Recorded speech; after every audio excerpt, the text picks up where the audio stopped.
জুবিনদা, তুমি আমাদেরকে ছেড়ে, এই আসামের লোক ছেড়ে তুমি কোথায় গেলে জুবিনদা? তোমাকে ছাড়া যে আর আমি এক মুহূর্ত থাকতে পারছি না জুবিনদা। তুমি একবার এসে দেখে দাও জুবিনদা।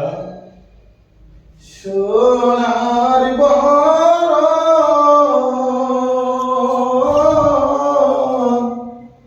জুবিনদা রে,